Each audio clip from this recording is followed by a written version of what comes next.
இன்றைக்கி நம்ம MR village குக்கிங்கில் மண் சட்டியில் மீன் குழம்பு எப்படி செய்யலான்னு பார்க்கலாம். அதுக்கு நான் 1 கிலோ கட்லா மீனை எடுத்து உப்பு மஞ்சத்தூள் போட்டு கழுவி எடுத்து வச்சுருக்கேன். இப்போ சட்டி காஞ்சிடுச்சு. இதில் 1 டேபிள் ஸ்பூன் நல்லெண்ணெய் விட்டுக்கலாம். எண்ணெய் காஞ்சிடுச்சு. இதில் 1 டீஸ்பூன் சோம்பு, 1 டீஸ்பூன் ஜீரகம், 1 டீஸ்பூன் மிளகு, 1/4 டீஸ்பூன் வெந்தயம் சேர்த்து நல்லா வறுத்துக்கலாம்.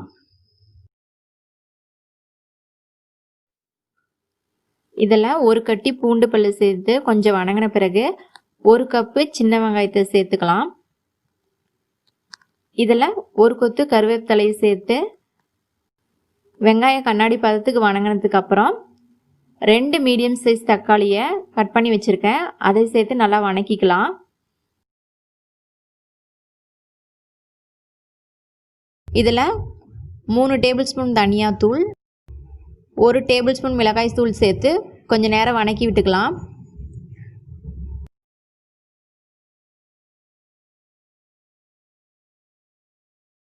இதில் 1 கப்பு தேங்காய் துருவலை சேர்த்து நல்லா வணங்கின பின்னாடி ஆற வச்சு கொஞ்சமாக தண்ணி சேர்த்து பேஸ்ட் மாதிரி அரைச்சிக்கலாம்.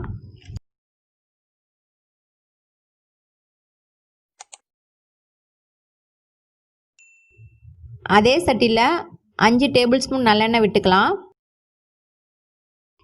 எண்ணெய் காஞ்சிடுச்சு.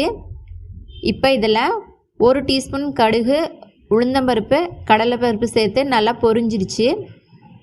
இதில் 1/4 டீஸ்பூன் வெந்தயம் சேர்த்து வெந்தயம் வெடித்த பிறகு 6 பல்லு பூண்டை தட்டி வச்சுருக்கேன், அதை சேர்த்துக்கலாம்.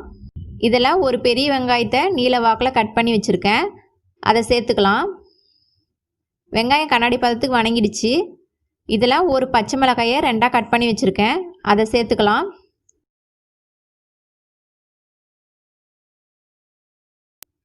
இதில் கொஞ்சமாக கருவேப்பிலையை சேர்த்து நல்லா வணக்கிக்கலாம்.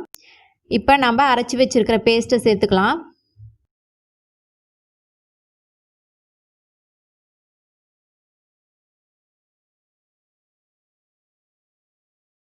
இப்போ இதில் 1/2 டீஸ்பூன் மஞ்சத்தூள் சேர்த்து நல்லா கலக்கி விட்டுக்கலாம்.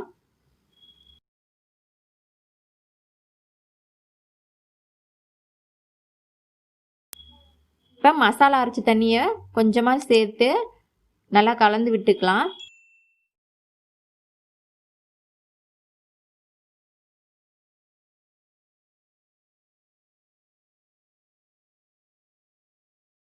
இப்போ இதுக்கு தேவையான அளவு நம்ம உப்பு சேர்த்து நல்லா கலக்கிக்கலாம்.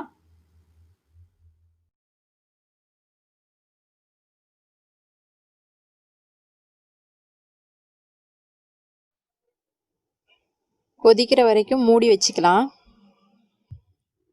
இப்போ மீன் குழம்புக்கு தேவையான புளிக்கரைசலை ரெடி பண்ணிக்கலாம். நான் ஒரு பெரிய எலுமிச்சைப்பழ அளவுக்கு புளியை எடுத்து தண்ணி ஊற்றி கரைச்சி வடிகட்டி எடுத்து வச்சுருக்கேன்.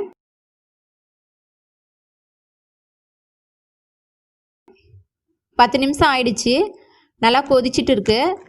இதில் நம்ம கரைச்சி வச்சுருக்கிற புளிக்கரைசலை சேர்த்து நல்லா கலக்கி விட்டுக்கலாம்.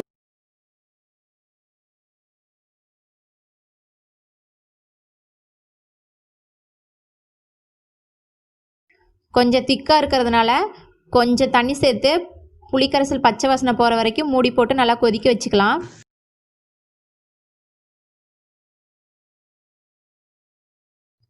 பத்து நிமிஷத்துக்கு மேலே ஆயிடுச்சு. நல்லா கொதிச்சிட்டு இருக்கு. இப்போ நம்ம இதில் கழுவி எடுத்து வச்சுருக்கிற மீன் துண்டை ஒவ்வொன்றா சேர்த்து மீன் துண்டு குழம்புல நல்லா முழுகிற மாதிரி அழுத்தி விட்டுக்கலாம்.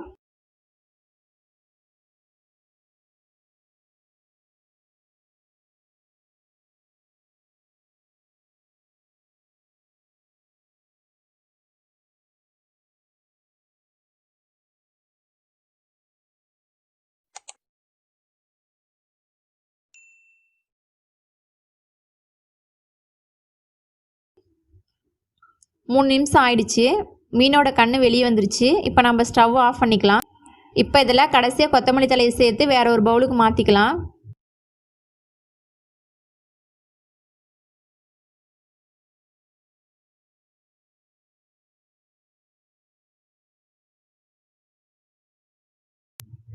சூடான சுவையான மீன் குழம்பு எங்கள் கிராமத்து ஸ்டைலில் மண் சட்டியில் ரெடி ஆயிடுச்சு.